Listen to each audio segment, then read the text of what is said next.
بسم اللہ الرحمن الرحیم۔ امام علی مقام کا سر اقدس کہاں پر مدفون ہے، آج کی اس ویڈیو میں ہم آپ کو بتائیں گے۔ امام علی مقام حضرت سیدنا امام حسین کے سر انور کے سر کے بارے میں مختلف لوگ مختلف آراء رکھتے ہیں۔ امام علی مقام امام حسین کے سر انور کو جنت البقیع شریف میں حضرت سیدنا فاطمہ کے پہلو میں دفن کیا گیا ہے۔ بعض طبقات کا یہ کہنا ہے کہ کربلا میں سر انور کو جسد مبارک سے ملا کر دفن کیا گیا ہے۔ بعض لوگ یہ کہتے ہیں کہ یزید نے حکم دیا تھا کہ امام حسین کے سر انور کو شہر میں پھراؤ۔ پھرانے والے جب اسکلان پہنچے تو وہاں کے امیر نے ان سے لے کر دفن کر دیا۔ بعض لوگ یہ رائے رکھتے ہیں کہ جب اسکلان پر فرنگیوں یعنی یورپ کا غلبہ ہوا تو طالع بن زریق، جس کو صالح کہتے ہیں، اس نے 30,000 دینار دے کر فرنگیوں سے سر مبارک لینے کی اجازت حاصل کی اور بما فوج اور خدام ننگے پاؤں وہاں سے 8 جمادی الاخر 548 ہجری بروز اتوار مصر میں آیا۔ اس وقت بھی آپ کا سر انور کا خون تازہ تھا، اس سے مشک کی سی خوشبو آ رہی تھی۔ پھر اس نے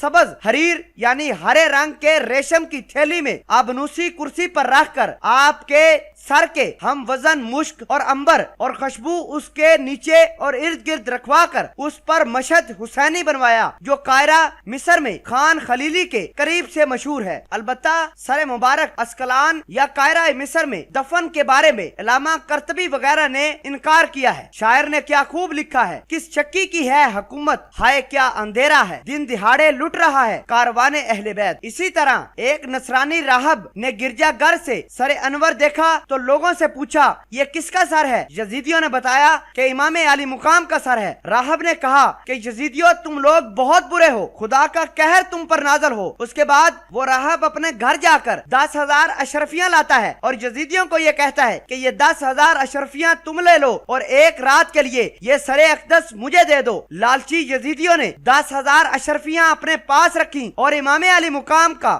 سر اقدس اس راہب کو دے دیا۔ راہب نے امام علی مقام کے سر اقدس سے دھول وغیرہ صاف کی، آپ کے چہرے پر عطر لگایا، خوشبو لگائی اور ساری رات اپنی ران کے اوپر آپ کا سر رکھ کر دیکھتا رہا۔ آپ کو دیکھ کر روتا رہا۔ آپ اسی حالت میں بھی قرآن مجید کی تلاوت کر رہے تھے۔ راہب نے وہ رات بڑی مشکل سے کاٹی، صبح اسلام لایا اور گرجا گھر اس کا مال و متاع چھوڑ کر اپنی زندگی اہل بیت کی خدمت میں گزارنا شروع کر دی۔ صبح کو یزیدی اس راہب سے امام علی مقام کا سر اقدس واپس لے کر روانہ ہو جاتے ہیں اور رستے میں یزیدیوں نے جو راہب سے 10,000 اشرفیاں ملی تھی اس کو آپس میں بانٹنے کے لیے فیصلہ کیا۔ جو ہی ان اشرفیوں کی تھیلی کا منہ کھولا تو وہ ساری کی ساری اشرفیاں مٹی کی ٹھیکریاں بن چکی تھی۔ شاعر نے کیا خوب لکھا ہے، دولت دیدار پائی پاک جانے بیچ کر کربلا میں خوب ہی چمکی دکان اہل بیت۔